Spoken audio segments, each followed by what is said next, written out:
All right, we are live. So, three, two, one. Hello, and welcome to the Hunters Hub. I'm sorry if I look confused. My dog was doing something weird in the background. Um, this is your host Fortuan, joined by co-host Sasha. How we doing tonight? Pretty good. How are you? I'm good, good, nice and relaxed. All things good. And Ace, how you doing, bud? Doing good. I am somewhat rested, as you know. Woke up 2 hours ago, well, 2.5 hours ago, and then re-woke up like an hour ago. Right. Like I was saying, I got up at 7:30 today because I wanted to do some stuff. Once I realized I had some time before I had to leave, I took a nap, which I normally don't willingly do so, but I did. And yeah, I'm feeling pretty good after that. hmm Because you think getting up 7:30 on a Saturday, that would be, I don't know, most people wouldn't like that. But I was like, you know what? I got some stuff done. Did some Monster Hunter farming instead of watching a movie I wanted to watch, and then went to sleep. Yeah, I've been slowly working through the content on the update. I'm already So, done ish. I've already crown hunted everything. okay, Mister, show off. It wasn't a lot. Like that's one of the things that we might talk about tonight is because we're doing gaming news is the update for Sunbreak update 1. And while yes, a lot of people pointed out and I agree, previous updates had one monster a lot of the times. Um Also when we got a massive expansion, we had 30 monsters and not 15. So to me, they're still playing catch up. Yeah, which I mean could be tied to COVID. COVID stuff, Yeah, and of course. and possibly monkeypox stuff going on, since Yeah. apparently that's growing as an issue. Yep, I've heard about that too. So yeah, we'll Oh, get but I into mean, that, but we have other game news to get into as well. Gonna be honest, don't know where Morg is. Didn't hear anything from him, so he might pop in. We don't know, so look out for that. We could be flying in from Canada as we speak. So, um, I mean, speaking of COVID too. mhm. I don't know if you saw, but the CDC is essentially did like the governmental version of like mom going, "Fine, do whatever you want," Oh, because they relaxed all the restrictions and stuff, and apparently it's no longer like required that you have to like self isolate or whatever if you're sick or like you're being really? tested or something like that. I'd have to look to see exactly what it is, but yeah, they essentially just step back and they're like, "Fine, fucking do whatever, See, see what it gets you." huh? That's I hate it So troubling. here. So I expect we might see a resurgence coming since you know One of my we friends refuse to do the recently right thing. got a new strand of it recently. Oh boy, yeah. Our I friend finally I haven't got seen it. this guy in person for 3 years, so I'm safe. Even though he does live nearby. Like so far, Andrea and I have like avoided it through this whole entire ordeal. We Um, when I had it, despite we got it through a customer, through one of the uh, sawmills. So yeah, despite several friends and family members being a bit selfish in their behavior, yes, because like her at one point her uncle and aunt were sick and suspecting that they had it, mm-hmm. but they weren't getting tested. And not telling people. Um, no, they told people, but they Mm. weren't getting tested, and it's like, why? Like, what if it turns out you get one of the strains that is like super bad and it destroys you and kills you? Yeah. Like, When I ended up having it, I went into the doctor, the ER, for a sore throat, and I didn't know that that was one of the symptoms at the time, but it was with mm, the that particular strand. It wasn't with the other strands, as far as I remember. And I was like, mm, it feels like I'm swallowing glass. And they're like, well, either you have, you know, something else going on or you have COVID. And I was like, seriously? Like, yeah, if it gets, you can get COVID in your, you know, your throat. And I was like, okay. So, and that's what it ended up being, is that. So, and I was vaccinated. Yeah, still am, obviously, but I was vaccinated at the time and I was up to date and I still got it. But apparently that, you know, reduces the symptoms, not gets rid of them. And yeah, it was a terrible time. It is not the worst sickness I have ever had. That would be the flu. The flu was much worse than I had a couple years before that. But Our friend Sam, she unfortunately got it twice, but has managed to survive it. She said both times it was like the worst she's had. So it's unfortunate that it varies too, because then it's hard to pin down. really like, well, not only that, but then like, excuse me, drinking sparkling water. That really, for like the deniers and stuff like that, really paints itself as evidence of like, oh, it's not that serious. And it's like, I mean, what, we're at 1 million deaths now? More than I would say believe. it's kind of serious. It is very serious. So, yeah, but we're here to talk about video game news. What? What are you doing? Just a second. Oh, I forget you record on your phone. I was like, what are you? This is like you're just poking the camera. I'm like, what? Oh yeah, that's right. You record on your phone. So video game news. I will lead us off tonight and talk about what I've initially talked about last week when we talked about what we were going to talk about. And the whole Microsoft downplaying and underballing Blizzard's worth. You know, talking down about Blizzard because they're trying to buy them. Blizzard Activision, I would say. So I actually watched the video and saw some articles, and this is still ongoing. There was more news about it today that I saw.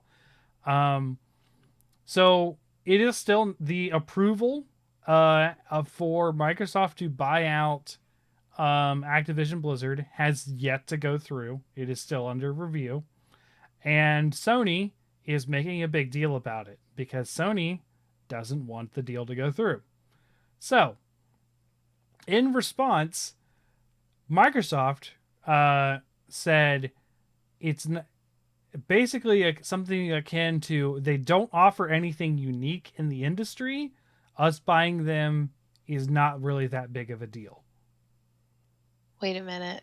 Yeah, I know, right? Like that's super underballing Activision Blizzard because what are you getting? And why would you want to buy it?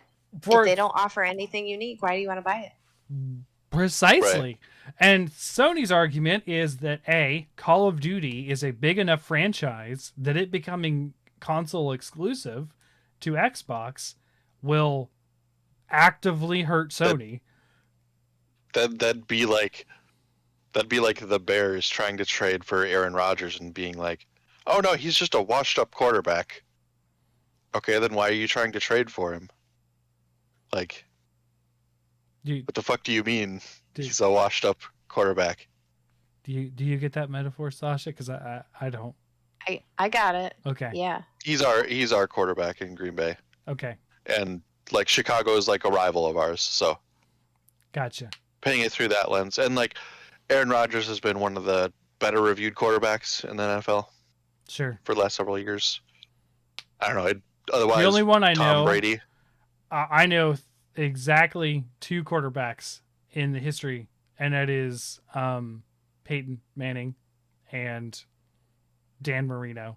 That's it. Peyton Manning, what a wonderful character. I don't know anything other than he was a quarterback. I can divulge the information after the show if you would like. I understand how football is played. I do not follow the sport, nor do I. Oh, it has nothing to do with how the sport is played. I am sure that there are some things of him as a character that you didn't enjoy? Well, we can get into it later. Okay.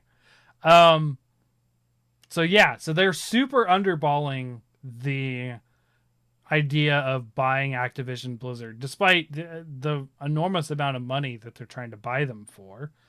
And Sony is like, no, that is a big deal. Like, that will actively, like, Call of Duty alone is a big enough franchise to make this a problem.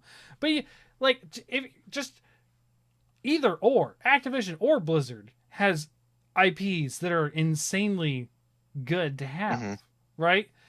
My bias of Diablo aside, World of Warcraft is insanely good to have as a company. Well, isn't Overwatch, or what's the Overwatch is also it is Blizzard. Overwatch, right? Yeah, Overwatch is also. And then also isn't title. League of Legends part of theirs too? No, League of Legends is Riot Games, and Riot Games is owned 100% by Tencent, which is Hearthstone is pretty popular too. Yeah, or used to be, right? Yeah, no, it is. Hearthstone is still pretty popular as well. It's another, Warcraft IP as well. It's an IP within an IP, but it's still huge. But I mean, like, when we're talking about trailblazing games in their genre, Blizzard is doing that and has always done that historically. Yes. All right. Second metaphor time. It's a bit like McDonald's is trying to buy Burger King and Wendy's is going, what the fuck? Yes, I could see that. However, it would not be a monopoly on burgers. There are many other burger joints. This is feeling like a monopoly because, well, we talked about this, when this news originally came up. Yeah. How many American AAA developers are left that aren't under the Microsoft umbrella if this goes through? It's EA and WB, and that's all I can think of. Oh, WB. What? Do you just have a problem with everybody today? Like, well, have you not seen the stuff that's been going down lately with them? No. Pretending like Ezra Miller is not a menace to society. Who's Ezra Miller? I don't even know who Ezra Miller is. The Flash. Ezra Miller is the Flash. Oh, in the DCEU stuff. No, I did hear that. They currently have been accused of various crimes like kidnapping, like orchestrating a cult, apparently violent assault, I think is one of them. And they've been on the run from the law for like months now. And just recently, the company decided to cancel, I believe it was Batwoman, which was nearly complete. And then they also Batgirl movie, and then Supergirl or Supergirl. They canceled that, and so like, just completely like disintegrated the work of how many people, and it's just like Ezra Miller who, when it comes to all this stuff that's going on, and it's like they seemingly have done this because the movie didn't do well with test audiences, and it's like, okay, and who were those test audiences? Like, test audiences I feel are a very useless metric at times to rate the possible success or inherent value of a video game and or movie. Gotcha. So like I gotcha. Well, I'm kind of like, I'd rather you not just like toss the hard work of like probably hundreds if not thousands of people to the wayside just because a small group of people were like, meh. Yeah. Well, you guys keep talking. I gotta go to the bathroom real quick. I'll be right back. Okay. But yeah, Sasha, that might also be stemming from, that's one of the reasons why EA shut down the original developer of Dead Space. I don't know why I'm blanking on them. Visceral Games. because they were apparently working on like a single player story based Star Wars game, and apparently it didn't do well with test audiences, and so they scrapped the game and then shut down Visceral Games. And it's like, who the fuck are the test audiences?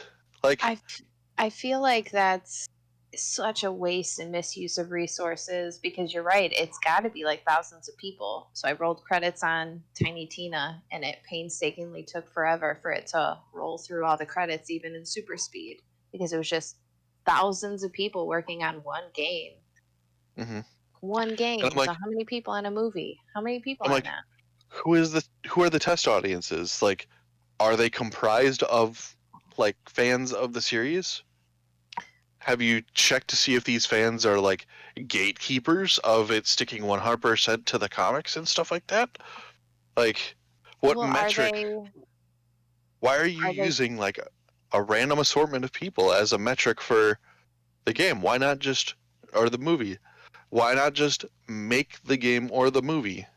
I understand that you want it to be profitable, but like, that's the thing. If you don't take a chance, you might not be capturing lightning in a bottle.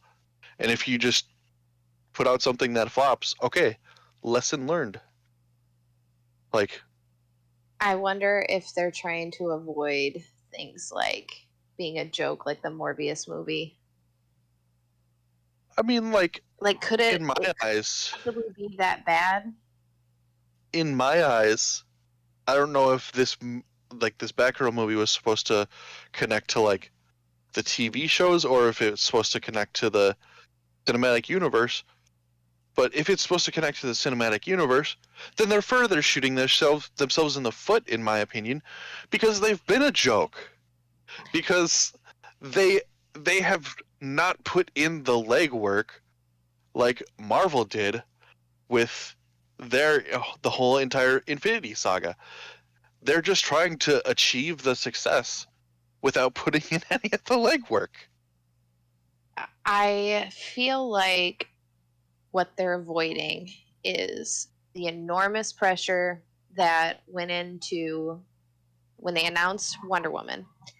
There's this idea of like, if Wonder Woman is not a success, we're not going to get another female-led title from DC for another, 10, 20 years, right? So Wonder Woman comes out, it's huge, it's amazing. Wonder Woman sequel comes out, not so well received.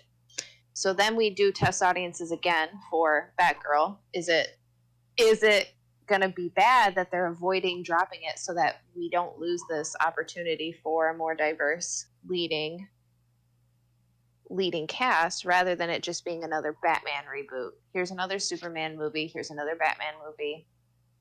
Mm-hmm. Yeah. But like I said, I think this is just like, if I would have to do more research to see if it's supposed to be its own thing or it's supposed to connect to one of those two entities. I know that didn't they have like a crossover with like the Flash where Ezra Miller appeared on the show or something like that, I thought. Maybe. But in any case, I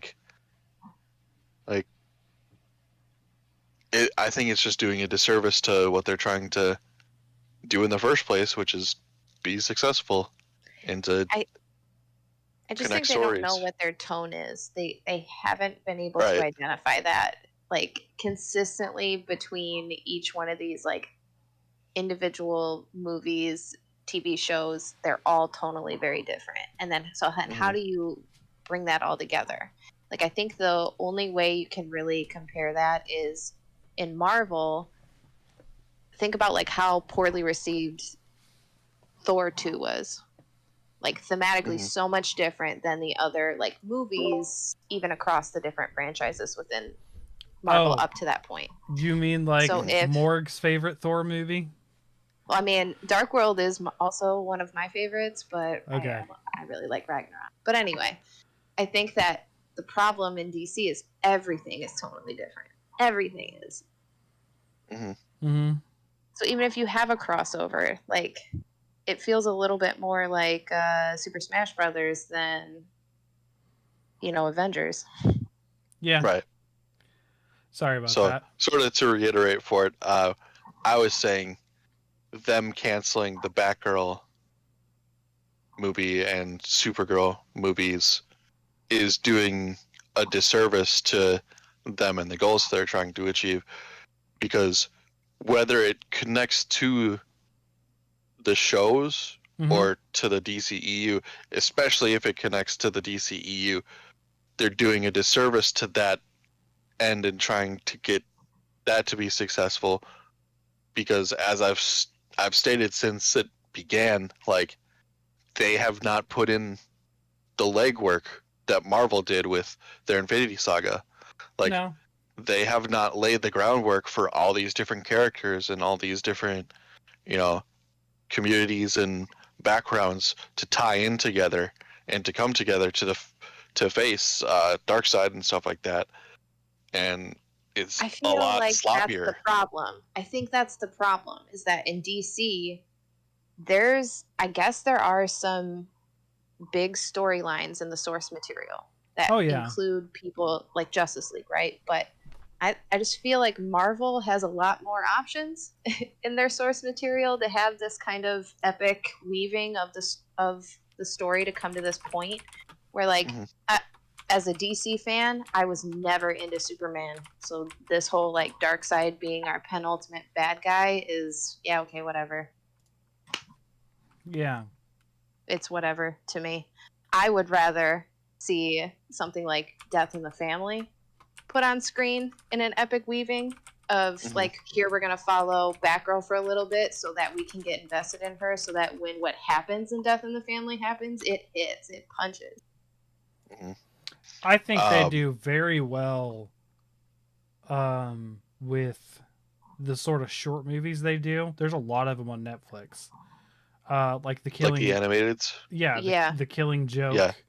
Joke, was a good one. Red Mask.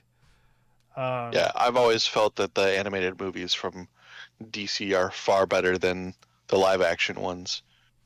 And right. I felt like they should have made that their focal points. Except for But Shazam. I love Shazam. mhm. Shazam was beautiful. Also, one of my favorite actors, like I've said before. But so take that into account. But Must not be so funny, much of a favorite if you abandon him in the wasteland. I never funny, met him. funny, Never got that far. funny aside. Funny aside about Zachary Levi. Yeah. So as you know, like, Andrea and I have been slowly rewatching Chuck. Mhm. And like, I've been enjoying the show, but a while ago she pointed out to me how in like some interview he apparently stated something along the lines of like, I don't feel like there's enough Christian values in TV and cinema today. And she was like, does that ruin him a bit for you? And I'm like, maybe a little bit. So like, as we've been going through Chuck, whenever they have like a wandering gaze scene where it like focuses on like the female body, or like Chuck is like put in a situation where he's like awkwardly staring at some woman or something like that, I just will like turn to her and I'm like, Christian values. Okay, but there's a huge gap between the artists and I understand show that. It's just like it's just a fun little in joke that we have. okay. I get you. I will say his Underdog movie would probably be fit more in line with what he said. Do you guys see that American Underdog? It's actually really good. No, but it's what, the Rams, right? Yeah, it's Or is some like story about a fake famous team? player who was supposedly too old to play from I think the Rams. And Okay. yeah, it's actually really good. As much as I don't follow football movies could tend to be pretty great. Yeah. I mean, Remember the Titans is still one of my favorite sports movies. I mean, I love The Replacements, and that's just hilarious to me, that movie. Mm-hmm. So, in other gaming news, have you ever wanted to play as a cartoonishly murderous squirrel? Yes. You mean Conquer? No, there is a new like photorealistic-ish looking game Mm-hmm. where you can play as a squirrel that can pick up handguns and shoot them. Is it It won. the size of the squirrel? Yeah, it's like realistic size, and it's like cartoonishly holding itself and holding the gun up, and then is like doing like a wide leg run. Uh, and then there's like I think there's like a Uzi that you can use, but like since it's like an automatic, it like launches you up into the air. Okay. Let me I mean, I wasn't totally done with the whole Sony versus Xbox thing, but we we can, could go back, but yeah. this has been a because I've seen clips of it popping up, and I'm just like, oh no. Now, is this like a Steam game or? I believe it is because I believe it's a indie developer. Sure. Where are you, squirrel? So murderous squirrel. You weren't talking about Conk. You didn't have an N64, right, Sasha? So you wouldn't have known. Oh, I definitely played Conquer. Yeah. I got an N64 late enough in the game where Conquer was one of the last new games being sold. It was like Conquer and Perfect Dark. Yeah. Okay. So you're familiar with Conquer. Oh yeah. I have never played Conquer personally, but I am well aware of the game and its antics. All right, look in pod chat. Just look at that thumbnail. Okay, that's Yeah. a treat though. Yeah, that looks fun. You know, it's kind of got yeah, I gotcha. It seems very Why? much in the vein of like Goat Simulator, Yes, I was thinking where you're that. playing as an animal and you're just screwing with humans and stuff like that. Sure. Okay, and murdering them with their own weapons. Okay. Mm-hmm. All right. I can see that. I almost bought Goat Simulator one time, but I don't know. They're up to like 3 apparently now. I Yeah, think. there's 3 of them. I feel like those flash in the pan like meme games. I just can't. I don't know. I can't get behind them a lot of the time because I'll run out of things to do. Speaking of me totally buying into Power Wash Simulator, which I don't really think is a meme game, but it is sort of like that kind of level of like an indie game. This is sort of like everyone's Oh, kind it's of doing becoming it. meme. Like a lot of big streamer or a lot of big YouTubers and streamers have been playing it lately. Oh, have they? Okay. Yeah.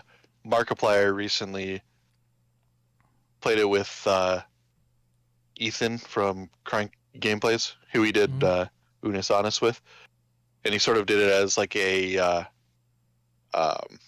podcast format, sort of like this. Sure. So they just did like a co-op level together and like discussed Unis Honest and other stuff like that.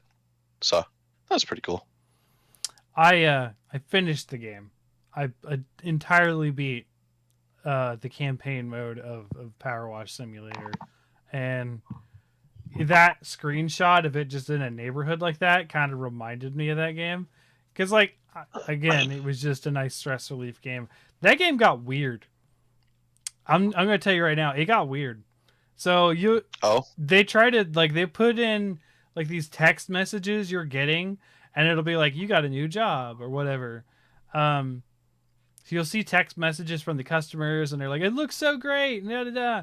And then I started to get a little kind of like meh on the game because you had to start washing a bunch of cars and planes and stuff that weren't like when you're doing a house or something big. It's actually kind of cool. Like you're actually like do this kind of stuff. When you do like a car, it's over pretty quick in comparison. So you're like, this kind of feels like it's starting to feel like busy work eventually. And then you do this van, and it's like this like really weird looking like 1970s like travel van, like a big RV kind of thing, right? Mm-hmm. And you do it, and you're like, okay, cool. And then like 2 or 3 levels later, you'd have to do it again, and it literally says like wash the RV in parentheses again, and then you go up to it, and it disappears at the beginning of the level and becomes a full-on UFO. And then you I like start that. washing this statue of Triton, and you like they discovered in Egypt, and this giant hand that's like this from the fish people, and it gets into these like crazy like space and like conspiracy theory stuff. And like the one of the last levels, you have to wash a pyramid that just appeared out of nowhere in a specific island, and they want to see what Mhm. it was supposed to look like. And they're like during one of the maps, there's like a bunch of text messages from one of the guys because there's a volcano that's going off near the city, and they're like, "Oh no, what are we gonna do?" And there's all these people freaking out from this volcano. So you finish washing this pyramid out in the middle of the Pacific, and it shoots a laser and stops the volcano from erupting. And it's like, you beat the game, and I'm like, so the game was to power wash so much that the aliens trusted me to clean their spaceship and then show me their pyramid, which will save the town from the volcano. Like that was the plot we were going for in this game. Indie games, man. I And there's guess. also like another besides the squirrel game. There's one that's out right now. I don't remember if it's exactly called Mortuary Assistant, but it's Mm-hmm. essentially you play as a mortuary assistant, um, and there's a or multiple demons that are trying to possess you Sure. throughout the game or just fuck with you. So there's like a lot of jump scares, and Andrea's been watching a lot of streamers, and she's enjoying like all the different ways that people play the game. So like she was telling our friend Sam about it. Markiplier will just be like there'll be something at the window, Mm-hmm. and then it'll disappear, and he'll like apparently open the window and just be like, "No, you stay out of here!" And then like Jacksepticeye will just be like freaking out and crawling out of his chair and stuff like that. Mm-hmm. And then his girlfriend will just be like hone in on the thing. She showed me there was this one jump scare where you go through like an endless hall, and then you Yeah. reach the end of it, and there's like this woman figure, and when you get close enough to it, it disappears, and then the walls start to close in from behind you, and then it's like 2 or 3 times that it does it, and then on like the fourth, there's like a really creepy figure Mm-hmm. with like these weirdly like hollowed out, well, not hollowed out, but like Empty. exaggerated eyes. Oh, okay. Um, and she will purposely back up closer to the wall and then turn around so she's closer to it to get like a better view of the creepy figure. So Andrea's just been enjoying watching all the different ways that people play it, and how some people are like normal and then other people are like sadistic and stuff like that, or psychopaths or whatever she's like. Yeah. It's It's kind of pretty funny. reminding me of PT. Did you guys ever see that? Hmm. Yeah, I would say it's It's it's somewhat similar to that. that legitimately, like, I watched who did I watch play it? I know Game Grumps played it, but I watched Jesse Cox and his crew play it and beat it. Hmm. They were one of the first people to beat it, I believe. Hmm. And Yeah, I just saw I never knew that about the game, or the PT or whatever. yeah, Playtest, I guess. yeah, It it maybe was stands for. playable trailer Um, is what it stood for. ah, And it was supposed to be what eventually became oh gosh, what is that game? Death Stranding. Like Death Stranding is well, what was born out of that canceled project. No, it wasn't supposed to be the same because that was supposed to be a That's Silent Hill game. Yeah, I know that, and which was canceled, and they left Konami, and then Kojima was out of Konami, and then Yeah. Death Stranding happened because they still wanted to work with Norman Reedus. Mhm.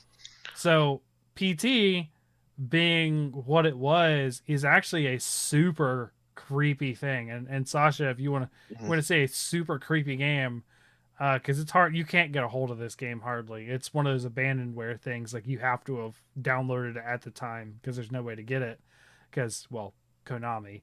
And if you want to watch it, there's some people it is legitimately some people have it on their creepy. consoles and sell it for like thousands of dollars. Yeah, it is legitimately a very creepy experience. I remember when it was like big and new, I was watching them play it on YouTube or whatever, and I had a blanket around me like a little kid with like only my eyes showing. I was just like, oh gosh, don't look at the creepy lady. Like, and I'm like a Don't 20... look at the jelly bean baby in the sink. I'm like, oh gosh. Yeah, like the baby in the sink kind of thing. The super premature baby in the sink. Ugh. The weird like jelly bean bird hybrid baby. Yeah. It looks very weird. Yeah, it is all sorts of just crazy stuff in that game. And it was insane. It reminded me of that. What I was going to say more on the WB stuff before you went off about the Flash and canceling a bunch of things is, you know, as much as WB is also a game developer, they're a, you know, production studio first. I would say WB outside of A, the Batman games, and B, Mortal Kombat, don't have a lot going for them anymore as far as games go. And then you have EA, which is just EA, right? They're doing okay on their own, but you know, like, that's it. You got Microsoft and those two now in the United States. So I can see why they're concerned about a monopoly on, you know, United States AAA developers at this point. Because what else are you going to play from an American developer these days that isn't indie, right? Like, being able to compete on that level. Yeah. Are you going to play a sports Gotham game? Knights is, as far as I know, like the only game that they're working on right now. Yeah, WB doesn't put out a lot of games. You get their Batman, whoever they funneled it out to. You get NetherRealm, and you get a couple of other games, and sometimes they do stuff with their cartoons, and that's it. And it's like, yeah, I was gonna say, why don't they have a Animaniacs game in the works? I feel like that would be gold. Animaniacs was just getting started again, so we'll see.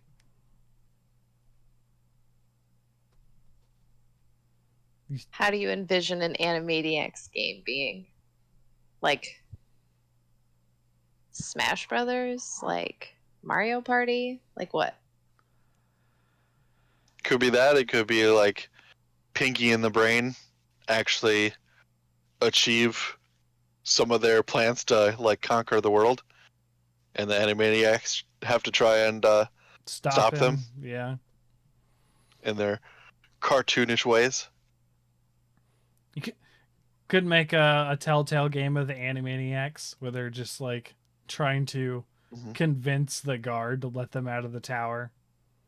It's just like this Telltale game of just escaping the WB studios, like I've always wanted to do. That'd be funny. We need more comedic games, I would say. Like, it's not often that we get extremely comedic games. I think Animaniacs could be something like that. So that was the big thing of like, basically Sony and Microsoft are just doing this big back and forth to see about buying Activision Blizzard. Obviously it's a big deal, but Microsoft keeps saying, no, you know, they don't offer anything unique in the industry. And Sony's like, bullshit. Call of Duty alone. That's it. Like like, Yeah. obviously they care about the other IP, or else they wouldn't be buying them, or auctioning them off or something. But like, like Sony has a point of like Call of Duty alone makes this a difficult situation for us. Please no. Let Right. alone all the other games that you're going to be, funneling away from us. So I don't know. How do you guys feel about? Do you guys feel like that would be a monopoly? Would that hurt everything? I mean, I'd say it definitely moves closer towards being a monopoly. It certainly does. Mm-hmm. But as a person who likes Xbox, I'm not going to complain about it. It's Like, not gonna. Nothing's gonna change if for you. it's- It's gonna be the end result. Yep. Like, if it's from the end of like Now they want to fund and maintain these companies so that they can continue to do the work that they want to do, then I'd say that's fair. But if it's just to like control the market and I don't think it's to cultivate control, more profits for themselves, I don't think they're trying to control the market as much as they're just trying to make money. Because Microsoft even had some statements about like, why would we make it exclusive? Like that would hurt us too, because the game would not be selling as well as it could be if it was just on Xbox. I think they actually came out and said that about Call of Duty specifically, as well as some other titles. So as far as we've heard from Microsoft, they don't intend on making things that weren't exclusive anymore. However, there is that real possibility if they own it. Like it is, that is still a, they can say they won't, but I think what you're going to see is a little bit more of what's already happening right now. So, like, right now there's a big sale on PlayStation, and like more than half of the games that they're selling are free on Game Pass.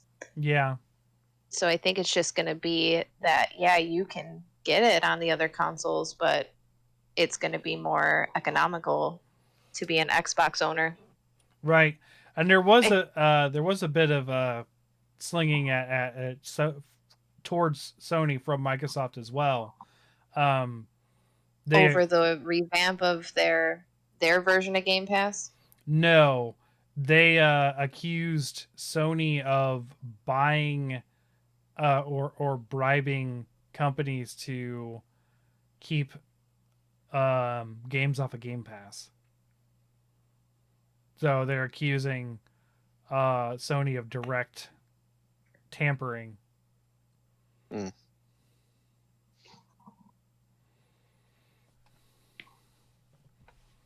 I wonder what the incentive is to be a Game Pass game.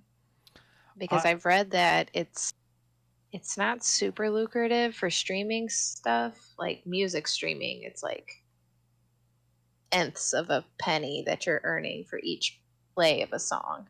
Mm-hmm. So does it go by hours played of the game? Like, yeah, how do developers make money off of being Game Pass games? And then how can Sony make it lucrative enough to not do that? Now, from what I've heard, it's actually very, very beneficial for a game to go on Game Pass for the developers because they get a lot of support from Microsoft and that kind of stuff as well. That's what I've heard. I'm not in the industry. This is just from articles and stuff like that. And they actually do have some pretty good deals for making money when their game's on Game Pass or gets downloaded or whatever. But I don't know that for sure. And that is also always subject to change because Microsoft controls it. So, that being said, they have been slapped for a monopoly before, and it just made them even more ubiquitous with their Windows monopoly back in the early 2000s, 90s, I think, where their repentance was to donate a bunch of computers to schools, and that ended up just having a bunch of people be more used to using Windows machines than anything else, which made it more of a monopoly. So this isn't new territory for Microsoft, but I don't. It seems like they are not doing this out of controlling everything as much as they're a business doing business things and not necessarily hurting the customer as little, as much as Sony is saying they are, I guess. I don't know. I'm not a big Microsoft fan myself. Like, I don't have an Xbox. I'm not. To me, Sony and Microsoft are interchangeable as far as companies. I just tend to have the Sony systems because Monster Hunter tends to hit Sony more than Xbox. That's really it. Like, Monster Hunter is the thing that sells me a console most of the time. And I would buy Nintendo anyways because I dislike a lot of Nintendo games. That's about it. Like, I'm not that complicated of a gamer. So, if we see I did own an Xbox at some point when it was, a lot more people were playing, the Call of Duty that I was playing at the time on 360, and I got one to play with my work friends at the time. So I'm not against having an Xbox as much as just there's no reason for me to have one right now because all my friends are on Sony and Nintendo. That's it. Yeah. I mean, with Jack's birthday, that might change, so. Mm-hmm. Sure. Already has. Yeah. I mean, the local game store that I go to, they have 2 Series X right now. Yeah, Friday morning after breakfast, we went to Target and they had one along with their several Series S's. I was like, wow. Yeah, if I get one, it's going to be a Series X, not an S. Like, I'm going to go full if I get one. But we'll see. Yeah, I mean, the Series S starts with 512 gigs of storage, which is even less than either PlayStation starts out with. Yeah. And then the X starts with a terabyte, which I didn't realize until we started shopping around. Sure. Makes sense. But then, of course, the memory expansion is right now only limited to the Xbox specific one, which is another $200. So I'm not the biggest fan of that. Mm-hmm. But we'll see how it goes. Part of me also wants to support Microsoft because they're an American game development, but also Microsoft isn't the greatest company in the world, so that kind of nullifies it for me. Yeah, it's a wash. It's like I want to support McDonald's because they're from America. Doesn't feel like I'm doing what I intend to there. So Sasha, what did you have for news? Well, I got a good segue since we're talking about gaming companies. Mm-hmm. There was a study conducted by some company called Top Rated Casinos, but what they did was they evaluated social media data from Instagram, Reddit, TikTok, and YouTube in order to identify which consoles are talked about the most and which ones are the most popular, and then compared that with sales. And they made an aggregate list of the most popular consoles, a list of 10. So think like the most popular consoles today, but there might be ones that are a little bit older. And then they made a ranking of the 3 developers. So what do you guys think is, of the 3 big ones, who's number 1 in the developers based on social media? You're talking like based on Xbox, PlayStation, and Nintendo? Yep. I kind of want to say Nintendo because they end up having more games than the other 2 all the time. Ace, what do you think? I'd say probably Nintendo just because, I mean, not only just that, but like internationally, they're far more popular, I would say. It is PlayStation, Oh, followed okay. by Nintendo, and Xbox last. Okay. This hurt me. This list, the top 10 list, hurt me too. So, what do you Okay. guys think?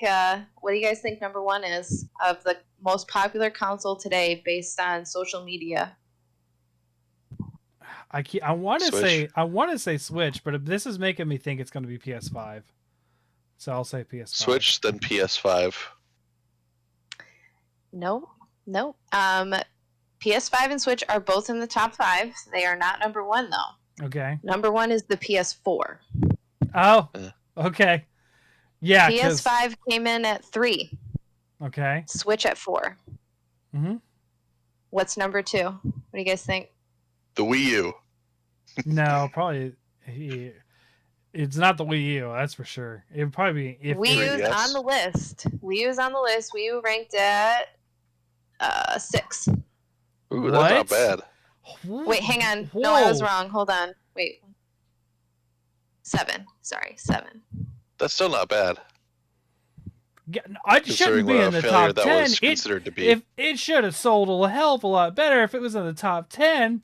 Like, holy cow. This list is kind of shocking. So I feel like some of this comes from the dark corners of the internet.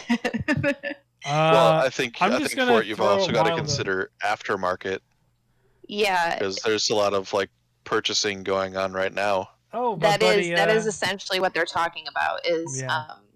on this list is some of this stuff that we talked about in the previous news episodes, where like classic games are selling for a bunch. yeah. That's causing buzz in social media on some of the older consoles. So our top 5 were PS4, Xbox One, PS5, Switch, and PS3. Then our bottom, we coming in at 6 is Game Boy, 7 Wii U, 8 PS2, 9 Xbox 360, and 10 Xbox Series X. Whew. Series X being at 10 is Not even in the top 5. surprising. Ooh. Yeah. So all this stuff that Microsoft is doing, I mean, is it like when we talk about what buzz is it creating? It doesn't seem to be helping them too much in terms of the monopoly front. Yeah, they're behind the Wii U. That's insane. Like I can't. As much as I love the Wii U, right? It was my favorite console before the Switch. I'm gonna straight up admit that thing didn't do well. Like it was, as far as a flop of I've had with Nintendo as far as a console goes, and I had problems with games not coming to it. Like I played Call of Duty Ghosts on that thing because I wanted to support it. Like I was Mhm. like, I'm going to get a lesser experience so I can play it on a system I want to play it on. But like, holy cow, I cannot believe it. Series X is that far down.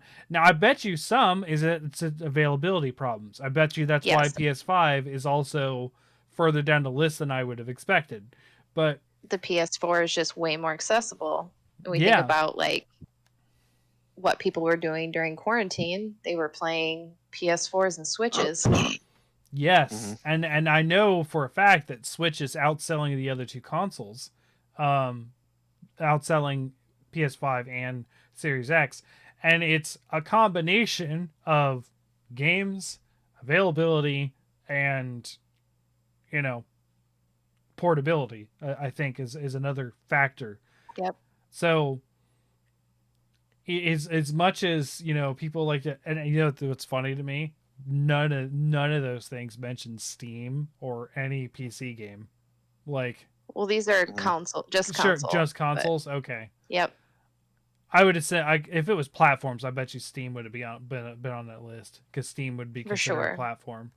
But yeah, like it's amazing to me that Yeah, and I Xbox also is that far behind because like they were undisputed the king of the 360 time, even though well, I think as far as I like think part of that gamers go, because the Wii outsold that thing hand over fist. But I mean I think part of that could be that Xbox has been a larger force in pushing online digital gaming, as opposed to physical gaming with just the Yeah. Game Pass alone and stuff like that. And I'd say that there's a large share of the market in terms of like consumers that like physical better Yeah. because physical is present, it's there. There's not necessarily anything that guarantees that the digital version of your game will stay there if the company decides to, like lock it or delete it or something like that. Mm-hmm. I mean, we saw it with Scott Pilgrim, right? We saw it with. We just talked about PT. You see PT. it. Yeah, you see games that are lost to time because of such things, and that's the concern with digital. That's not my personal concern with digital. I can see how that could be problematic. For me, I just like having the physical copy. Like, Hmm. I have a giant stack of games over there, and I like just looking at it and being like, yes, I do have two whole columns of Switch games there. Yeah, which that's what kind of makes me leery of God of War Ragnarok is because, like I mentioned last week, it's only gonna Just a code. be digital. Yeah. There isn't gonna be a disc, which is kind of weird to me, especially since they're selling like a collector's edition and then like a, I don't know, like a Valhalla edition or whatever they call it. Yeah, I prefer to have something on a disc, honestly. Um, I would say most games that I really look forward to, I would buy physically. Um, there is one exception that Monster Hunter Rise is digital only for me, and that's because I didn't get my collector's edition from the game store because they screwed over the little guy and didn't send them the stuff that they were supposed to. So even though I pre-ordered it, they just didn't get a copy. They never got a copy of that, physical edition, and so I ended up getting it digitally because it wasn't available. Um, but that's it. Like everything else, I tried to buy physical. I mean, heck, I bought the new Mario Strikers physical. I am waiting to play Stray until it's physical. Like partially because I'm playing other things. The other part is I would prefer just to have it physically. Like I go into a physical game store. I became very good friends with one of the guys working there who's now an owner because I would go in there, talk to him about the games. I enjoy that social experience of going into a store and talking to people about games. I don't get that if I buy Right. that digitally. Like I don't talk to a lot of people about my good old game purchases, like my GOG purchases. I don't, I talk about you guys about it sometimes, but like it's not like I'm going in there and being like, yeah, I'd like to buy this, and then it strikes up a conversation with someone like, I like that game too. Let's talk about it. Like that doesn't happen when I'm buying it on GOG, unless there's like, I have to be like projecting like, look what I bought. Like, and that feels very weird sometimes. Like, hey, I finally bought this. Like, unless you previously talked about it or you were previously excited about it. Like, obviously on a podcast it's a little different because we're specifically talking about these things, but like you don't strike up those conversations in digital only sales, and I guess Right. and that's a big part for me personally. So yeah. Well, an article on Nasdaq.com Nasdaq states that video games could improve your decision-making skills. Yeah, I think we knew that. Apparently, Georgia State University using functional magnetic resonance imaging (MRI) tools scan the brains of both gamers and non-gamers. So subjects were able to observe a cue followed by a display of moving dots, then asked to press a button in either their right or left hand, depending on which direction the dot moved. Gamers were both faster and more accurate in their responses. Sure. Makes sense. It also is kind of a game, so that makes sense. They're used to it. Yeah. Yeah.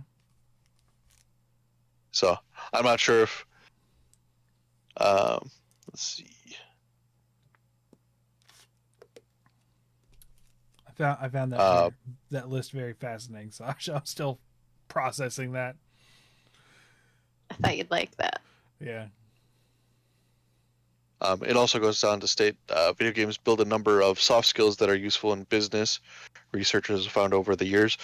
For instance, a study published in the American Journal of Play in 2014 found that the fast pace of many video games requires people to keep track of many items at once and make split-second decisions, positively affecting perception, attention, memory, and decision making, Mm-hmm. which many psychologists consider the core building blocks of intelligence. So I use an assessment for some of my early learners. It's called ABLA, which is essentially basic learning assessment skills. Mhm. And Mhm. it is all just visual and auditory perception and discrimination and ability to shift attention. And then I design programs to teach that to kids who present with deficits in those areas. Mm-hmm. Video games, if you can get kids to be interested in that, make it a lot easier than artificially designing that in the environment. But Sure. yeah, it's like it's all the same stuff. It's pretty cool though. Yeah. I imagine so. It sounds like you got to take your love for video games and make it a job. So Yeah, a little bit. yeah, that's Mhm. awesome. I did not. I video games are not part of my job most of the time, except for that one time one of our customers wanted to use a what was the Xbox one? The what did they call that? The eye thing that you used Connect. They wanted to Connect. use an Xbox Connect to measure boards on a sawmill. And we were like, that's not responsive enough because you need the margin of error that you need is below a quarter of an inch, and it's not that responsive. Like Right. it cannot do that. And he's like, well, I just want to try it out. I was like, and my brother was like, if you want to buy us an Xbox Connect and have us research this, we can do that. And he kind of was like, no. Like it was a funny thing that we came up. This customer has been particularly he's interesting. Of all the sawmill people, he's the most technical minded one, because most of the sawmill hmm people, they're like, computers, they suck and I hate them and I don't want to see them ever. Like, your whole sawmill runs on computers, dude. I don't care, just fix it, get out of here. Like the like that's kind of their attitude, old computer illiterate people. And then this guy who is between my age and my father's age, so kind of in the middle, does embrace the technology of the things and that kind of thing. So he was very interested in seeing if the Xbox Connect could do those things that they said that it could do, and it's just not even close to accurate. It's to what he needs it to be, not even far off. Because like they have to like I said, within a quarter of an inch of error on each board. So, and that's not like,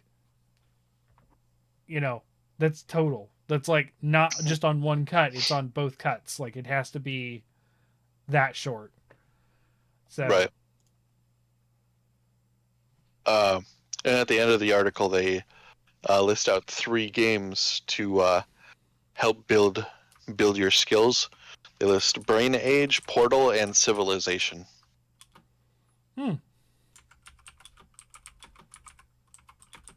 I would say Tetris should be on that list. Tetris is Definitely could sharpen your decision making skills. yeah. Yes. There's a lot of games that do that though.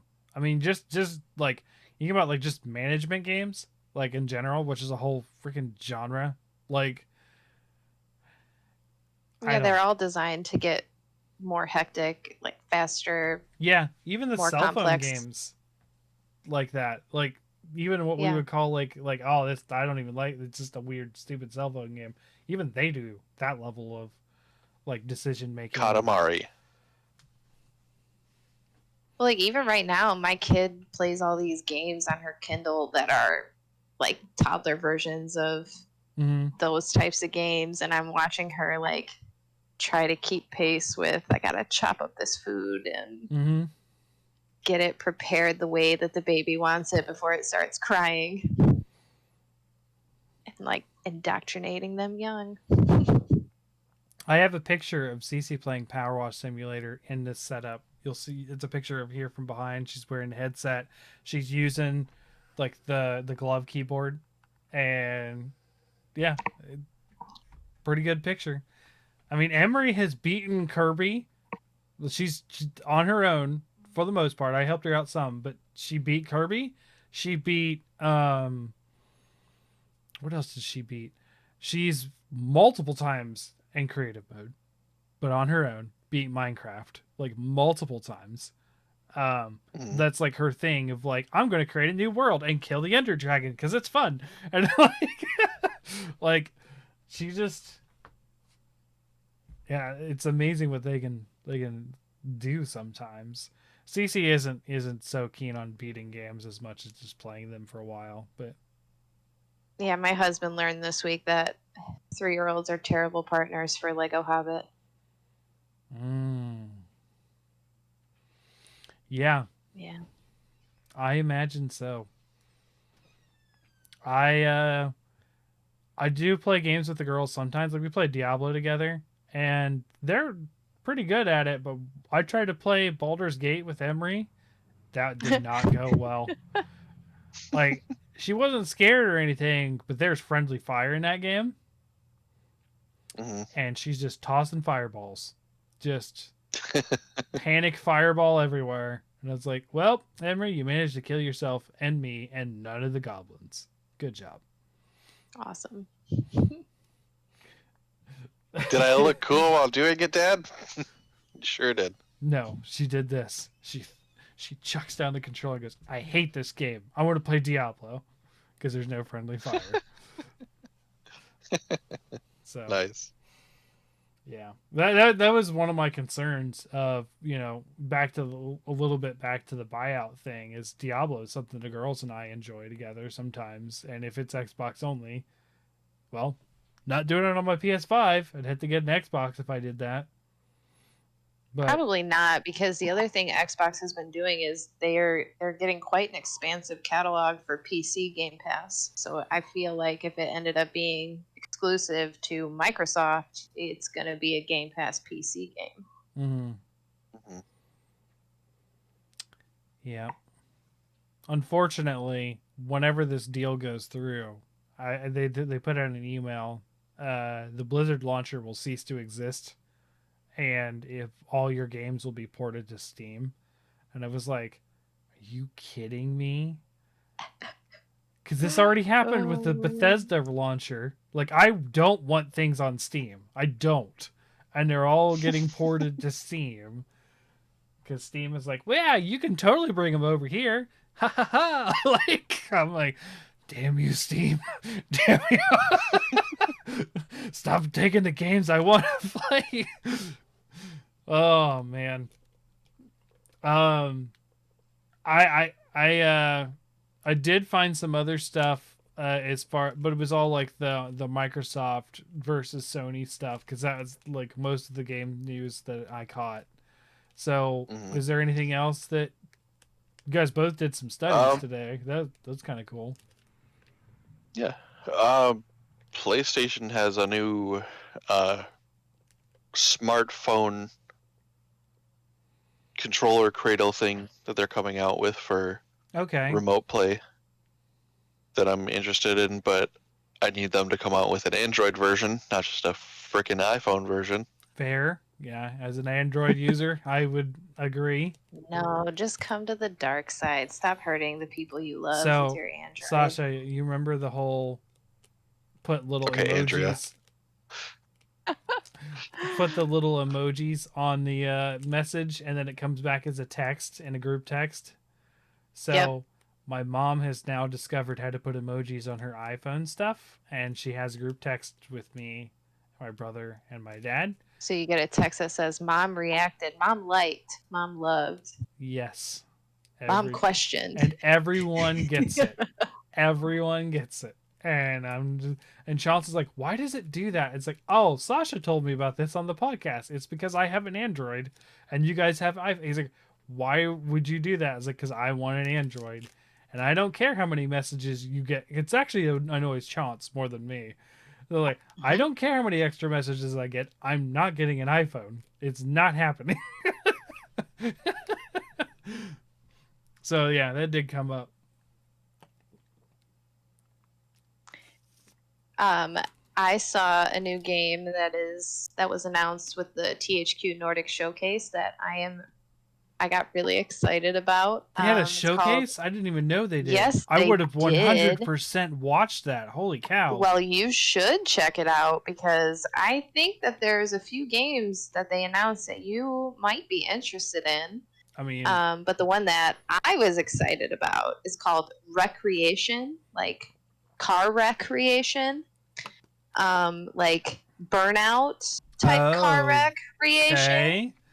Yeah. So the developer is Three Fields Entertainment, who made Burnout and Need for Speed, and the trailer is up, and it looks like over the top racing, like Hot Wheels tracks from hell.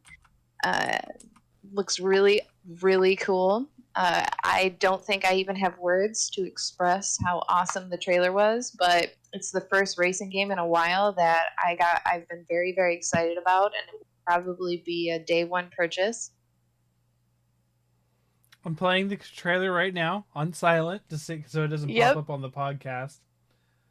THQ Nordic presents Danger Danger. Okay, it's got this weird. Uh-oh. Well, yeah. Your face. They're building ramps? Yes. There's a giant cow? Wait. Do you not actually control the cars? You're just building the tracks? You do. I think you get to do both. I feel like it's like design your own tracks. That looks like a roller coaster, not a road. Right?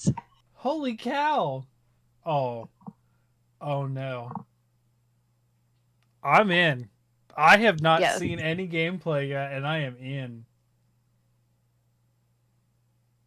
That's amazing. And it's the Burnout people, so it's going to be... Yep. They already know what we want. Ooh. That car did not make it. Okay. I feel like there's a part in the trailer where they're riding the ramp and there's no point to make it. You're just flying off the ramp. Yeah, that's what they're doing right now. It's like a big turn and they're just cars just going off. Just whoosh. Oh, that is so amazing. This is insane, like the loops and stuff.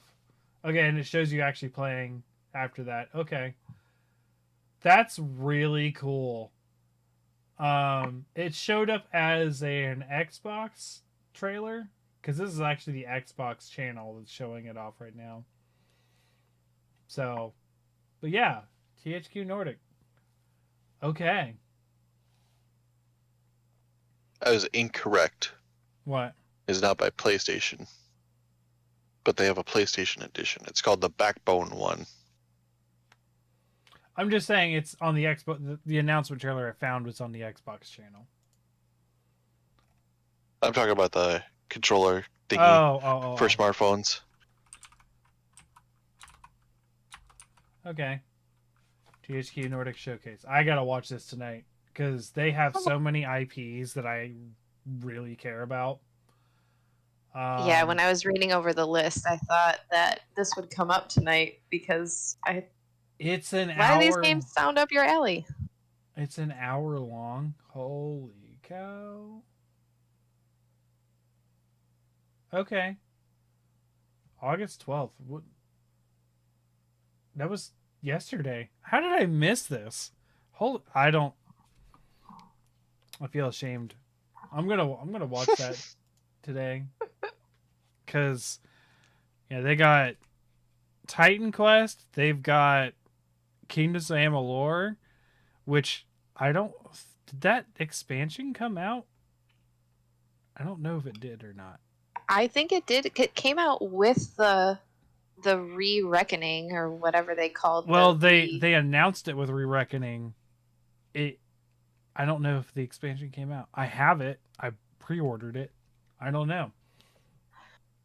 I've just been resisting the urge to pay for it because it just screams Game Pass energy to me, and I've been right every time. So Yeah, I'm just waiting. Stream is gonna see me pop up GOG, because that's where I own it on the PC. So if I go to that, and I gotta finish that game, and maybe I can now with the new keyboard, because that was the other thing is I don't like playing controller on PC. It just doesn't feel right in my brain. But then again, I really don't like using a keyboard with a mouse. So I like the mouse. The mouse is one thing, so that's why I got the other thing. So I'm going to see if I actually already have it, because I should. And okay, so found it. And you can see extras. Fatesworn. Yeah, I do own it. I just didn't get that far. Okay. Yep, I have it. I just haven't played it. I might need to do it over again. I might need to restart because I think I told you about this. I destroyed my save because the spiders killed an NPC in one of the towns. I was like, all right, I guess I just got to start over. And who knows? Maybe I can try to play it on stream like I had tried to the first time. Just have some fun with it. Stream. But, okay. I gotta watch this THQ Nordic showcase. Because Kingdoms of Amalur, Titan Quest, which is apparently still active. There's a couple other franchises that they own now that I'm just like, yes, please. All of this. Apparently, the Recreation. Gotta get that. Yes. Okay. All right. I'm excited. So we'll talk a little bit about the Monster Hunter stuff. I know, Sasha, you're not super Monster Hunter, but we did get our update and the live event. It has a lot of content, a lot for an update. It's probably the biggest content update we've got for free in a Monster Hunter game, because most of the time it's like, here's a couple new things and a couple little DLC stuff that you can buy and one monster. And this time it was 4 monsters and a whole new system, end game system, and a whole bunch of other stuff. And yes, Ace, I did already crown all 4 monsters, but I did that because I was super excited and I played a lot of it. To be fair, though, one of them I crowned to within 4 hunts, so it wasn't super hard. I am still a little disappointed about the number of monsters in the game. I don't think that one update was going to fix it. However, I felt like saying so. Like, let me, as an outsider opinion, Sasha, we knew about 2 monsters, right? And they said several other monsters. And then when you say several other monsters, I would think more than 2, right? Several to me implies at least 3. Right. So I was hoping for 5 monsters. We got 4. It's not that much less, but being on top of the whole massive expansion being 15 when it was 30 in Iceborne, so being half and then several being less, I'm just... Was the update free? It was, yes. Okay. That doesn't sound too bad then. I mean... However, the massive expansion was not free. And the last time they said massive expansion, it was 30 monsters. I'd have been okay with 20 if we got 15. So I was under the okay line, and we're still not to the okay line. 15. then the update gave you 4 more. Yeah, I'm still under the okay line for me. Okay. Do we get another update? Maybe? We get 2 more at least. So maybe their plan is to I think that's fill part the of roster it. that way. I think it's part of it, and I think it's COVID largely affected what was going on here with this game. I think Rise is the COVID Monster Hunter because I think its content got hit pretty hard by the challenges. Yeah, I will say it definitely feels like Rise has been more unfairly scrutinized for its content than previous Monster Hunter games. I'm always going to scrutinize it really hard on monster count. I this as someone who prides himself on being a monster hunter, and most people are monster hunters. I understand this about because they're all excited about the new weapons and the new styles and stuff, and I'm like, but the monsters, to me, they're the star of the show. To the game, they're the star of the show. So like that's where I focus a lot of my attention because all of it drives on the monsters, the whole thing, everything, and I mean, I still want my Giginox back. yeah, and I know we got Kazu, but I want Giginox. And we've instead of decreasing our list of teased monsters, we got none of the teased monsters, and we got more teased monsters. So I was hoping to see one of them come in, like any of them. You know, maybe a Tetsukabra. You know, since Mr. Hojo's riding one in the guild hall, there could be another Tetsukabra, right? Like, where did he get the Tetsukabra tadpole? Did he import it from a distant land? Then Hojo's a jerk, and that Tetsukabra's all alone. I was gonna say he's an illegal monster trader. He's an illegal monster trader who wants to ride a baby Tetsukabra. Like, and feed it Dango on a stick. You next week when we do this Monster Hunter guessing thing, Sasha, you'll see a little bit more. You won't remember any of the monsters that we talk about, but you'll see some of the designs because it's too without fighting them or playing them in the game. Just seeing a picture with a name, I don't think you're going to retain them. But I probably won't remember their names at all, but I do remember Robert Baratheon's Bane from last week. Like visually, it's still in my mind. Oh yeah, that's Boldrum. Robert Baratheon's Bane. I like that for him. I like that moniker for Boldrum. That because Boldrum is one of the easiest monsters to kill, and that makes it so much funnier to me that's Robert Baratheon's He's Bane. easy, but he's frustrating at times because he's able to like turn on a dime and then just zoom. Yeah. I mean, obviously that's how he killed the king. Yeah. Yeah. He dodged once. He turned around and got gored by the giant boar. Which I still think is funny in that show because like he's supposed to be this great hunter and he got killed by a boar. Really? No, he got killed by the poison that Cersei gave him. But I think that it's implied in the books that she was poisoning him through what he was drinking that day. Oh, okay. And that's why he lost in battle to a boar. He did not have his edge. He was under the influence. Yeah. And hindered, so he wasn't able to have his guard up as it otherwise would have been. Again, another reason why I really don't like that show is all of the characters that I liked and noticed from other things die in season 1 immediately. Because Baratheon... I mean, Sean Bean is just notorious for dying. Yes. Yeah, Sean Bean aside, right? So the actor who plays Robert Baratheon is in A Knight's Tale. And I was like, it's that guy. I like him. Dead, like episode 1. That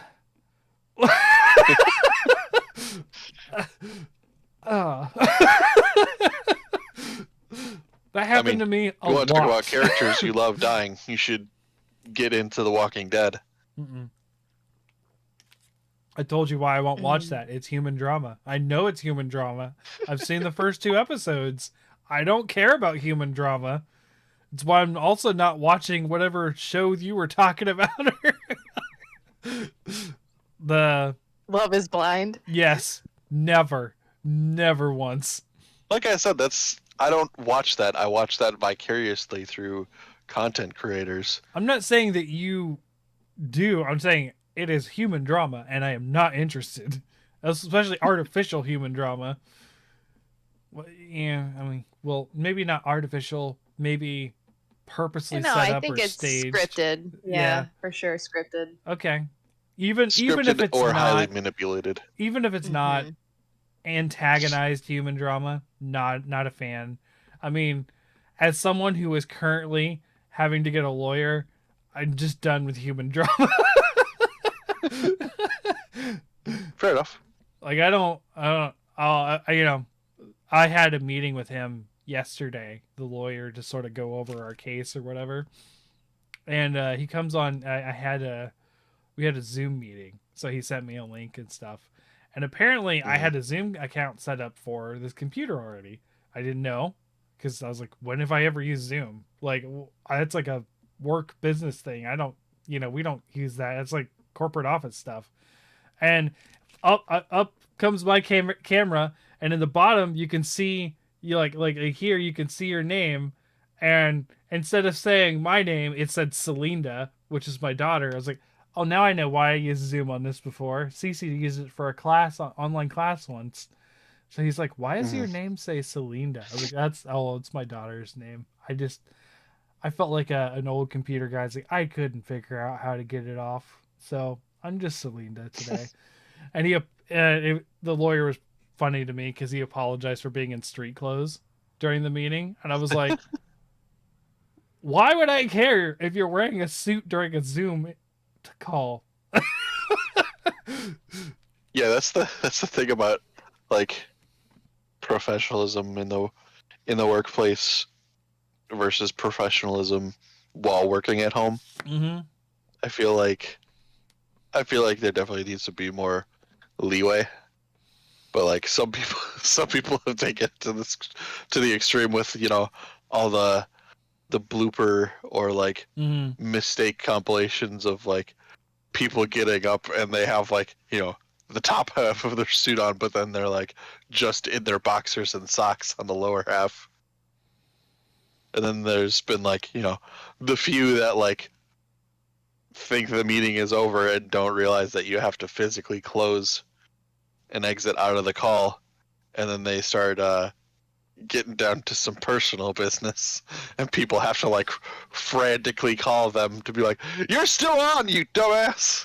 So that reminds me of, remember there was that big, was it in Italy or France? I think it was in Italy, where they had that Final Fantasy VII porn come on during that government Zoom call. Yes. Yeah. Yes. That I remember that story. Reading about that story while I was sitting in the car with my COVID test results coming back. That was happening when I had COVID, like that specifically at that time. So nice, man.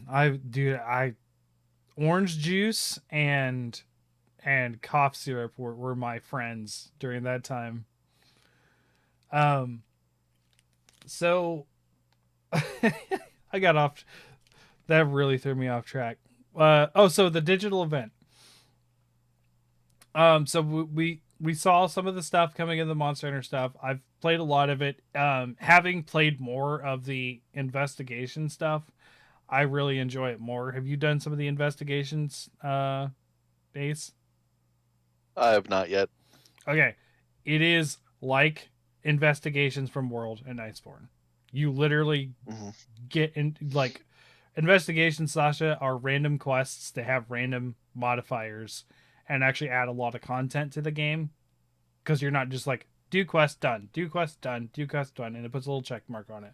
This is generated quests that you get to have like cool modifiers and stuff, like extra feints, or like extra, or it's a shorter amount of time, or instead of just hunt the one monster, here are 3 monsters you have to hunt. And apparently, Ace, I don't know if you've seen this, there are master rank Apex monsters that only appear in the investigations. So there's that too. Apparently, so far only Arzuros and Rathian appear, but my brother found one that had an Arzuros, and we didn't take it. And it's cool because you're not only getting these investigations, but you're also leveling them up. So you get like harder and harder quests. So it's kind of like the guild quest system from Monster Hunter 4. So it's like a combination of investigations from World and Monster Hunter 4's highly. Yeah, I've been seeing difficult. people say that on Twitter that it's like Monster Hunter 4 Yeah. Ultimate. Yeah, so it's a cool system. It adds a lot of longevity to the game, despite me being like 4 monsters. Are you kidding me? I need more. Like just 5. 5 would have been great. Like, but that's just me. That's just me. That's monsters. Other than that, those were my 2. Anything else, Ace? Nope. Not really. I mean, I'm still just grinding through. Need to get on with people more. That way I can get through stuff faster. Johnson and I have been playing in the general on Hunter's Hub, and people are welcome to join. We do have people pop in who aren't playing sometimes and talk to us. And that's fine too. Like some of our friends who don't play. Because we would have normally just been at a different Discord chatting, but we want to be there so people can hop on. Sasha, did you have other news? Nope. Not really. Yeah, there wasn't a ton of news going on. There was a Pokemon Arceus thing that I wanted to talk about a while ago, but I just don't remember it now. I like at the time was like, oh, we got to save that for the news show, and I was like, wait, I don't know what it is. Not Arceus, Scarlet and Violet. There was a showcase that showed some more things, but like, I saw that there's going to be a Poison Ground Pokemon. Something. It's a yeah variant of an existing Pokemon. Yeah. Stuff like that, like just small announcements for Scarlet and Violet. I am reminded every day that I see CC that she is excited for Scarlet and Violet. So she's like, I can't wait till November, and I'm like, that's a long way to wait, and for you to ask me every day, girl, it's a long time. It reminds me of the South Park episode when Cartman buries himself in snow waiting for the Nintendo Wii to come out. Oh, yeah. Yeah. I mean, sometimes you feel like that with like a game coming out. You're like, just a few more days. Like, as I get older, I'm better about that. But I do still, like I talked about it on here, I do still get the Monster Hunter blues where I'm like, I don't want to play anything but Monster Hunter, but I don't want to play the content I already beat. So, like, where are we at? Like, just try a bunch of different games that I don't want to play. I'm good about waiting for stuff that's dated to come out, but I'm bad about waiting for stuff that I order. Sure. Especially if it's from Amazon, and especially if it says it's in the same state. Oh, there's an Amazon facility in Columbus now.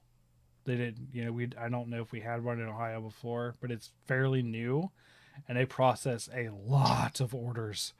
One of my friends works there now, and was talking about they turned what is it, the Owings Mills Mall? Mm-hmm. I don't know, the one in Akron. They're like really famous. Rolling Acres is now a Amazon facility. That's the really famous one that a lot of urbexers took pictures of. Probably the most famous one was like during the winter, where like the skylights are out and you can see like the snow built up on the escalators. I've never seen these pictures, but you talking about in Akron, Ohio? Yeah. Oh, okay. Huh. Okay. Yeah, I've never seen I think that. if you go on Google Maps and look at Street View, I could probably send you. It still shows the at least a couple weeks ago, it still showed the actual like outside facade of the mall. Whereas like if you look at satellite, it still hasn't updated. It's basically just a dirt lot. Okay. I will say Akron is not where this new facility is because Columbus and Akron are very far apart. But Oh yeah, I know. I was just so we have sidelining you again. We have two giant Amazon facilities in the state now. That doesn't surprise me. It really doesn't. Amazon is such a huge Oh yeah, company. we've got a really big one down. Well, actually, a couple of really big ones down right at the borderline between Wisconsin and Illinois. Mm-hmm. And then we've got one that's relatively close to Green Bay. It's closer to Appleton, really, but Okay. still out that way. Yeah, they're giant. They're just absolutely giant. Like when I was working for one of the companies I did a couple before I started working with my family, one of their biggest competitors were Amazon because they're a kitchen supply and shipping company.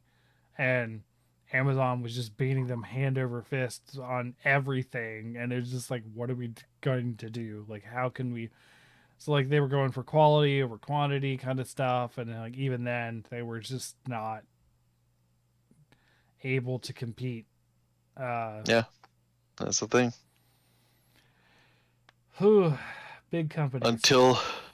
Until we can, until a company invents a fabricator, I don't think we're gonna see the end of Amazon anytime soon. Mm-mm. I mean, I can't talk much. I still use Audible, and willingly so, because I really enjoy listening to audiobooks. Yeah, I do. I actually finished up earlier this week Jeanette McCurdy's new uh, book. I'm glad my mom died. Yeah, I saw your Facebook post about it.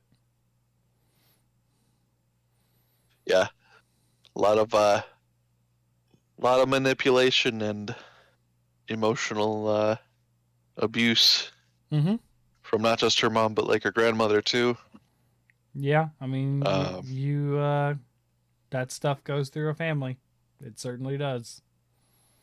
yeah, and then a lot of people are bringing up Dan Schneider again, reasonably so, Mm-hmm. for the horrible man and creep that he is.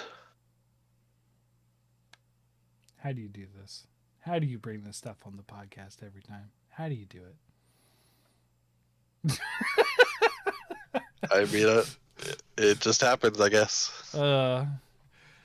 Okay. So Sasha, did you get any time to play anything, or are you just busy this week? I finally beat Tiny Tina's Wonderlands. Oh wow. Okay. Yes. I mean, I like thoroughly beat it. Yeah, you did everything you felt like doing. I got a couple things that I want to finish up because I need to do 2 more of the rune witch parkour bullshit things. Oh. And I need to do I need to find I think I need like 3 more poetry pages. Mm-hmm. I have all the marbles. But I finished the game at like mythic rank 60. Wow. Yeah. Yeah, like I finished all the side quests, I did all that stuff. So and in my initial like run through, I finished with 205 of the lucky dice. Mm. So out of 250. It's pretty good. So yeah, I started doing chaos chambers. Yeah, right. the sort of randomization things they have. It's a little bit weird. Yeah. I don't have any of the DLC. I have the game, like the pass for all of it on my wish list, and when it drops below like $10, I'll probably pick that up for the season pass. But I'm not paying what is it, $10 a pack for a level. Yeah. Yeah, I've heard a lot of people very unhappy with the content that came out, especially the first one. So that makes sense. The new class came out with the one that came out last week or this week. Mm-hmm. So it's like a blight color class, big on elemental damage from what I've read about it. Okay. All right. So yeah, I played that, and then I played like an interactive movie game called She Sees Red. It's on Game Pass. Okay. It is like full motion video. Um, it's very much along the lines of if you watched and played Bandersnatch, the Black Mirror on Netflix. It's Mm-hmm. kind of like that, where like there's a bunch of choices, and as you make a choice, it branches the story off, and then there's choices within that. So I think there's like 4 different endings, Mm-hmm. and I played that and got 2 of the endings. Mm. It's all right. It is an interesting story, but it's very short. Okay. Yeah. Kind of makes me think of growing up. I talked about that a while ago. What I played the game where you play as a kid and you're supposed to like neural map your brain as you grow up. The I, it's not as in depth as that. It's like you start off as like a hitman. I don't even know really what to like describe it. yeah. Um, yeah, and you just killed somebody, and the first choice you have is if you would like to take care of the body or move on before people find you. Hmm. And it Yeah. takes place in a nightclub. And as the story starts to unfold, it becomes clear that this is a revenge story against the guy that owns the nightclub. I gotcha. Yeah. Okay. Um, Ace, I know you were doing Monster Hunter stuff, but anything else you got to play? Not really too much. No, Okay. been sort of lax about it lately. Yeah.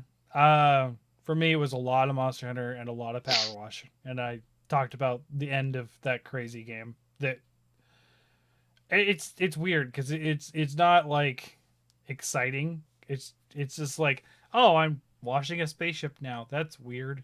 And then you Hmm. finish the spaceship and you go on to the next level. It's not like these things move a ton when you're there. Like there's a bunch of action in the game. You're just spraying things. Like um Right. it was a very good especially when I was listening to audiobook. Power Wash Simulator is really good for that because you can just listen more than, and you don't have to, like, sometimes when I'm playing a game while I'm listening to a book, I'll miss a word here and there and I have to stop, go back 30 seconds, like, okay, what just happened? I missed that because I was focusing on this thing in the game I had to read. That doesn't happen with Power Wash Simulator. I'm just completely just like on autopilot on that game, just like, oh, that's a really interesting Right. story. Like, so I really liked it for that. I haven't finished. There's special challenges that you can watch.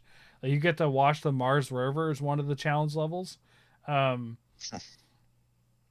like just like special missions that weren't part of the story. So I'll probably end up doing those eventually. And then yeah, and just a lot of Monster Hunter. I went really hard on it since the update. Um Probably already done over 150 hunts. Like, I'm not kidding. Like, it's a lot. Hmm. Chance and I have been playing together a lot since, like, yesterday was like the investigation day, and we were figuring out that system and learning it and leveling things up and that kind of thing. But we did do last week. We did talk about the dry run of the Monster Hunter game we're going to do with Sasha next week. I did play that with my other friends um, a while ago, so I am really looking forward to next week's episode where we have Sasha on for a Monster Hunter episode, and she gets to see all these crazy monsters and try to describe them, and for Ace and Morg to finish to get them. We did get confirmation from Morg he had got caught up at work, essentially, listeners. So it happens from time to time. But next week we're gonna see if Ace and Morg can recognize Sasha's description of monsters faster. And I'll probably do the thing because I know how to do it and I'm not really good at it, but I can actually for the stream keep a number counter of who has what. We'll probably have to do like a limit of guesses too, just so you can't just sit there and guess and guess and guess. So like maybe 3 guesses, I'm thinking, on her description, and Fair enough. and we'll kind of treat it like based on the clues that I give, because what I ended up doing is there's the initial clue, which isn't and we won't I don't think we're gonna weight this. I don't think, because like it would be really difficult to weight it like we did with the quiz show, where it's like on the first clue get 3, on the second clue get 2. I think it's just how many you're gonna get, yes or no. But eventually, you know, I start off, because it's gonna be hard to describe, is for you guys. I didn't do this with my friends because they don't know them all, and even Chance doesn't know them all. But Ace, you and Morg, I would expect you guys to be able to correctly name, like, let's say, a deviant monster. So before Sasha starts describing a monster, I will say whether it's a base monster or not. And then if you guys really can't get it, then I will go to the second clue, which is what generation did it appear in of a game. And then the final one being the type of monster, aka bird, wyvern, you know, elder dragon, that kind of stuff. So if you guys can't get it by then, in those 3 chances, you know, then we'll we'll no score on that one, and have eventually tell you, and then just back and forth between you and Morg. So, and obviously we're not going to get through all of them. I know I have over 200 monsters in this list, so it's not happening in one go. So we could do this the next 2 Monster Hunter episodes, and you know, unless Sasha doesn't like doing it, we can discontinue. But you seem to like it from the 2 that we tried last time. It was pretty fun. So yeah, I'm excited for that. Let's do a random one now. What? You're getting practice over I Morg. was joking. It's cheating. Morg was here for the last 2, so meh. Of course you're gonna say meh, Mr. Current Champion. Not of the monster guessing game. No, the guess the game show. So yeah, we have that coming up, and then we'll do a wild card, which we haven't decided yet. And I think right after the wild card is back to guess the game on this month. I think. I don't know. I don't have my phone on me. I think we might be 2 weeks away from another guessing game. Yeah, we are. Yeah, because next week it would be Monster Hunter 20th, wild card 27th, and then the 3rd would be the next quiz. And Sasha, you can win your title back. We'll see which Zelda game is Final Jeopardy. You know what we should do? What next week should be? What? My birthday episode. For the guessing game? It's the day before my birthday. Okay, cool. I mean, I don't mind saying happy birthday. It's amazing. Get to be a year older. Amazing. Dude, I really like birthdays. I just existed. Yeah.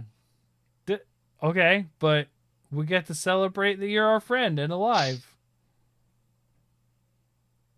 I would say my existence is amazing, though. It just is. Birthdays are fun. Anyways,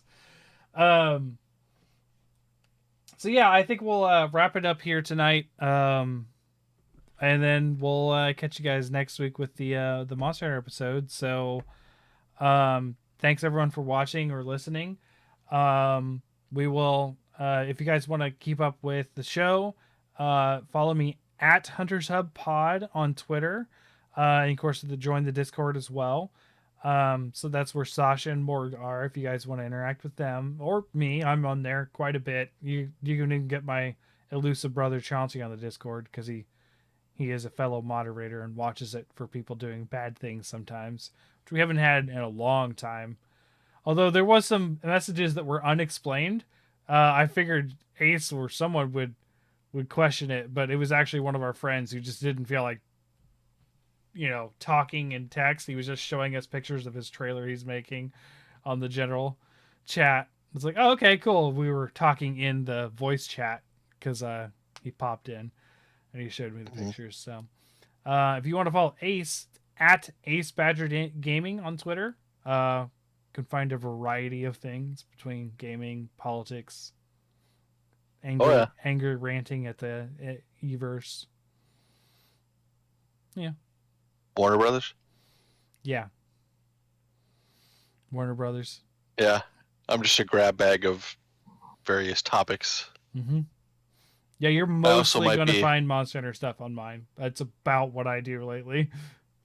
Yeah. I also might be getting a canvas print version of the Sunbreak load screen.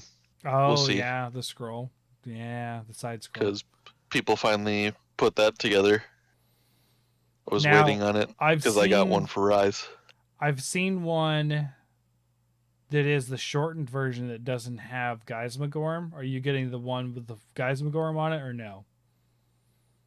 I have the full screenshot with it, with the Malzeno destroying the kingdom and the Geismagorm at the end. Mm-hmm. Though in this screen is a lot longer than the Rise one. So the challenge that I face now is that because it's so long, I have to split it into 2 canvas prints. Oh, okay. But you're still getting the whole picture? So, yeah, essentially. I just need to be careful about lining it up because, what is it? Garangolm is like pretty much right smack in the middle of it.